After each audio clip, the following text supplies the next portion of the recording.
This story, Simon Marks joins us live from Washington, D.C. Simon, tell us about the details of this operation that President Biden revealed not too long ago.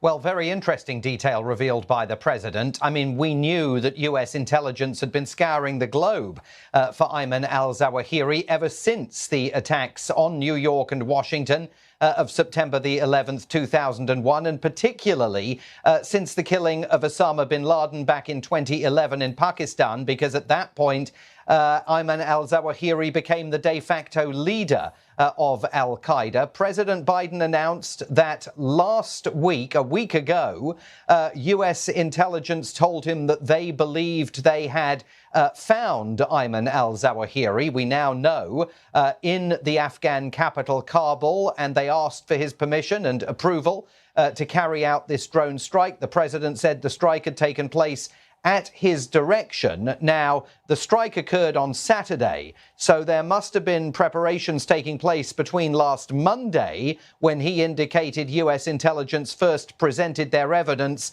and Saturday, when the strike occurred. U.S. officials say that Ayman al-Zawahiri was found sheltering in the Kabul home of a senior lieutenant to one of the top Taliban commanders, Sajjadun Haqqani, of the infamous Haqqani terrorist network. That is going to open up a whole raft of questions about who in the Taliban knew that Mr. al-Zawahiri was present in the Afghan capital. The Taliban have said that there was no pretext whatsoever for the United States to carry out this drone strike. They are accusing the United States of violating international principles by going ahead with this strike. But President Biden, as we've heard, was at pains to insist that this demonstrates not just that the United States has the resolve over decades, if necessary, to strike at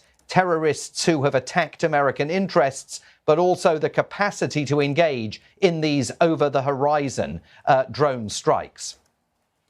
And Simon, what's the expectation now from Washington now that Zawahiri has been killed? Do they expect it to have crippled the terrorist group?